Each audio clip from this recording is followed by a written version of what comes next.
எனக்கு அருமையான கிறிஸ்துவில் அன்பான தேவ பிள்ளைகளே, இயேசு கிறிஸ்துவின் நாமத்தில் என் அன்பின் வாழ்த்துக்கள். இந்த கால வேளையில கூட பாத்தீங்கன்னாக்கா, நமக்கு ஆண்டவர் 127வது சங்கீதத்தை கொடுக்குறாரு. நம்ம இந்த வருஷத்தோட கடைசி நாள்ல இருக்கிறோம். 365வது நாள்ல இன்னைக்கு நாம இருக்கிறோம்.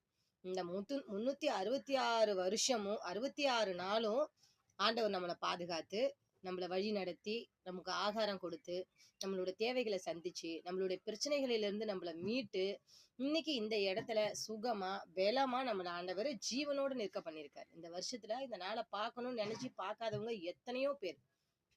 ஆனா அற்பமும் குப்பையும் தூசியுமா இருக்கிற சரிங்களா, நம்மள ஆண்டவர் இந்த நாளை காண ஒரு கிருபையை கொடுத்திருக்கிறாரு.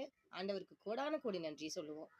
ஏன்னா நம்ம மனுஷ பிரகாரமா அந்த ஜீவனை நம்ம புடிச்சு வைக்க முடியாது. கண்டிப்பா முடியாது. மனுஷ பிரகாரமா அந்த ஜீவனை நம்மளால புடிச்சு வைக்கவே முடியாது.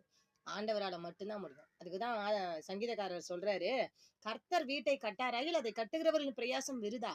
கர்த்தர் நகரத்தை காவாராகில் காவலாளர் விழித்திருக்கிறது விருதா. என்னதான் காவல் போட்டு பாத்துக்கிட்டாலும் ஆண்டவர் பாத்துக்கலன்னா எல்லாமே வீண் தான் அப்படின்னு தான் ஆண்டவர் இந்த வார்த்தையில சொல்றாரு.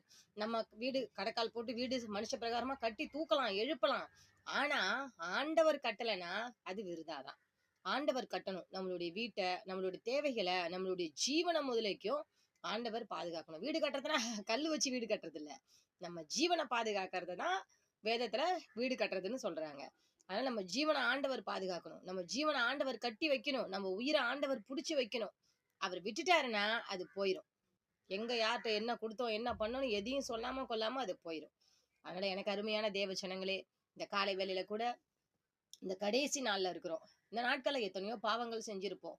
கண்களால, வாயினால, சிந்தனையினால, பேச்சினால, இருதயத்தால, கைகளால, சரீரத்தால எத்தனையோ பாவங்களை நம்ம செஞ்சிருப்போம். மனுஷங்களுக்கு மறைச்சு செய்வோம்.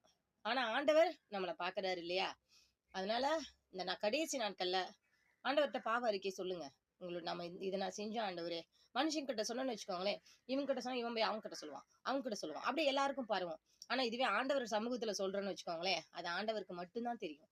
அதற்கான பலாபலனையும் அதுக்கான பாவம் மன்னிப்பையும் ஆண்டவர் நமக்கு பரத்துல இருந்து நிச்சயம் கொடுப்பாரு. அதனால இந்த வார்த்தையை நம்புங்க. ஆண்டவர் இந்த வருஷம் போல நம்மளை கட்டியிருக்காரு, நம்மளை பாதுகாத்திருக்காரு. அதனாலதான் நமக்கு வந்த சோதனையில, பிரச்சனையில, இழப்புகள்ல, ஏமாற்றங்கள்ல, வலிகள்ல, வேதனைகள்ல, அவமானங்கள்ல இருந்து ஆண்டவர் நம்மளை பாதுகாத்தார். என்ன பாதுகாத்தார் நான் விசுவாசிக்கிறேன். இந்த இடத்துல நான் நிக்கிறேன்னா ஆண்டவர் என்ன பாதுகாத்ததுனால என் பிள்ளைங்களும் நானும் நிக்கிறோம். நீங்களும் விசுவாசிங்க. உங்க பாவ அறிக்கைகளை ஆண்டவர்கிட்ட சொல்லுங்க. எல்லாம் வல்ல இறைவன் இந்த கடைசி நாள்ல உங்களை ஆசீர்வதிச்சு புது வருஷத்தை புதுசா கொடுப்பார். ஆமேன்.